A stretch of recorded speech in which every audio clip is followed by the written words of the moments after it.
Hi everyone. I hope everybody's doing well. Today we're going to tackle chapter 3 in the Art of Public Speaking by Lucas. If you want to follow along, the chapter 3 starts on page 47. So when you have a moment, make sure you take a moment to follow along with the book if you want. If you haven't, it's always easiest. I'm going to be looking at some of the terminology and identifying straight for the book just so there's a better understanding. So let's move forward when we have a chance, all right? Thank you. All right, so we're going to start off with listening. Now, you might be thinking to yourself, well, what does listening have to do with with public speaking? Why is it important? Why should we care? Well, aside from being a speaker, you're also an audience member. And you have to sort of understand the difference between being the speaker and being the audience member. And the other aspect too is you have to listen to your audience. Understanding your audience will not only make you a better speaker, it'll make sure that the information you're providing meets their needs. Okay? So the first thing we're going to do is we're going to start off by understanding the difference between hearing and listening. Okay? Now, most of us have probably heard when our parents told us, "Oh, you heard me, but you didn't listen to what I said." And it's kind of a clear sort of interpretation there that hearing is sort of the biological cycle. It's the idea of sound traveling into your eardrum, and then that sound then being interpreted by your brain, which then constitute a meaning.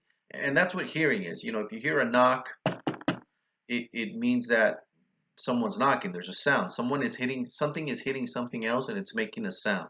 And that's what you hear. Listening, on the other hand, is taking that sound and actually making sense out of it. So if you hear this,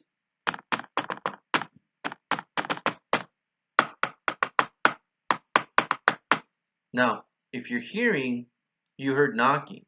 But if you're listening, you heard a pattern, right? You heard rhythm. And that's really the difference. Is hearing is actually the biological cycle of actually getting that sound through your ears into your brain, whereas listening is actually understanding what those sounds are, putting sort of context and meaning to it, right? So that's sort of the simple understanding of what hearing is versus listening. Okay, so now we get into listening and critical thinking. Okay, now there's a couple types of listening, and the first one we're going to talk about is appreciative listening. And appreciative listening is listening for pleasure or enjoyment. I'm on page 49. And listening for enjoyment, is really the idea here of something like music, right? It's the idea of you're listening to get joy out of it, to enjoy it, to like it, to really, um, have a good time. And music is a very clear example of that. A lot of times we listen to music because we like listening to music. It puts us in a good mood. Okay. The next thing that we have is empathic listening. And empathic listening is listening to provide emotional support for a speaker. So think of a situation where maybe you're at a somber event like a eulogy, and someone starts talking about the person who passed away and their experiences that they had with that person. Well, in that situation, we're really listening to understand how that person feels. That's empathetic listening, okay, or empathic listening. Sorry, misspelled there. Sorry about that. Um, the next thing we have is called comprehensive listening. Okay, and comprehensive listening is listening to understand the message of the speaker. So as you're listening to the speech, what exactly are they trying to tell you? Are they just trying to inform you? Are they trying to sell you something? Like, what exactly are they saying, right? You want to understand what the message is. And then the last thing is critical listening. And critical listening is listening to evaluate a message for purposes of accepting or rejecting it. So going back to the comprehensive listening really is, do I understand what you're saying? And critical listening is, do I agree with what you're saying?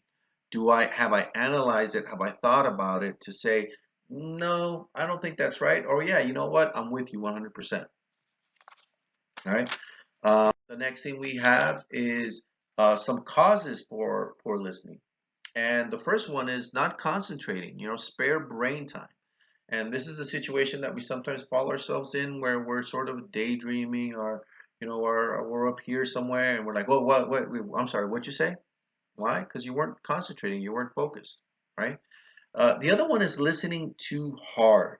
And listening too hard is really one of those things where you're almost too focused. You're so worried about the words that are coming next that you're not really paying attention to those words. So it's one of those situations, if you've ever taken notes at a lecture where a professor sort of was talking and you were listening carefully to write down all the words, and after you wrote them all down you really didn't understand or comprehend what they were saying because your focus was on hearing to write the words down but not really to understand, so you're listening too hard.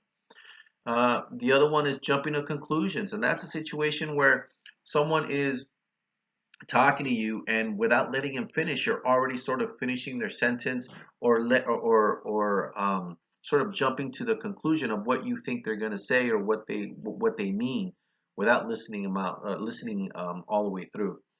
And then the other last thing here that we have is you focus on delivery and personal appearance, and a lot of times what happens is that you're focused more on what the person looks like or how they deliver the speech, that you miss the speech altogether. So a lot of times, if someone has a speaking impediment, a lot of times we're focused on that and not the message that's coming across. Or think of a situation where you're listening, you're going off to see a speaker and you're more concerned about the clothing that they're wearing and not the message that they're getting across. So that's kind of important too. So focus more on the message and not necessarily so much on the personal appearance. So now that we understand sort of what listening is and why sometimes we don't listen carefully, how do you become a better listener? So the first one is you take listening seriously. When you're listening to someone, really take the approach that, hey, I'm gonna listen. I want to pay attention. I'm gonna take this seriously. I'm not there just to hang out. I'm actually gonna take this serious. The other one is be an active listener, right? And I'm currently on page 53. So active listening is giving undivided attention to a speaker in a genuine effort to understand the speaker's point of view. So this is actually really trying to understand the message that's coming across. The next one is resist distractions, and I'm sure a lot of you can relate to this as we are sometimes distracted by things like cell phones, right? That really take away from the message that's being put forth. And then the other thing is um, um, don't be diverted by appearance or delivery. Focus on the message, right? If you see something that doesn't necessarily make any sense, or the way the person speaks isn't necessarily something that you're all on board with because either you don't understand it or it's distracting, try to focus more on the message. Okay. The next one is suspend judgment. Um, Try to focus on the message that's being across without, getting to the point to where you are already coming to conclusions, where you are already saying yes or no before you even heard the entire message. Listen to everything carefully, analyze it, and wait. Think it through. Make sure that you know exactly what you're saying in order to really get the message across without jumping to conclusions and already having a judgment on it before the message is even finished. The next one is focus your listening. Okay? Focus your listening for a couple things. One, listen for the main points. What is it that they're trying to tell you? What are the key points that they're trying to make? And if you remember how the way we sort of organize our outlines, make sure you understand what those key points are and separate them so that you can understand all the gears that's happening within the speech. Listen for the evidence. What evidence are they providing to you?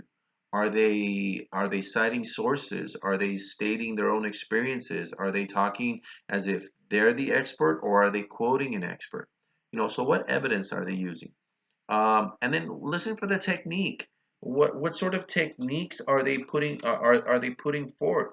Um, are they giving you the introduction, the language? What are their strengths and weaknesses that you're sort of putting forth? If their strength is their energy, then listen for that. But pay attention to their energy, and then also, but pay attention to their message as well, because a lot of times if it's a persuasive, their energy is going to carry it. A lot of times you want to listen for the message if their energy isn't there. So what technique are they using? Are they using more passion, or are they using more content? All right. And then the last thing here that we have here is develop note-taking skills. And a lot of times a keyword outline is really, really important for you as a listener. If you're actually taking the minute to actually write things down as you're listening, take a minute to actually, instead of writing full sentences, write keywords down. That's going to save you a little bit of time so that you're not having to write down the entire sentence, but also just the keywords that's going to remind you of what was said. Okay. So this chapter was actually a relatively easy chapter to cover, but as you know, listening is not easy. And most of you have had conversations before. Either A, you've been accused of not listening, I'm sorry, or B, you've actually have talked to somebody who wasn't listening to you, and so you sort of understand the nuances of A, what's it like not to listen, and B, what's it like not to be listened to. All right. So I hope you've enjoyed this chapter. If you have any questions, feel free to email me and let me know. All right. Have a great day, everybody.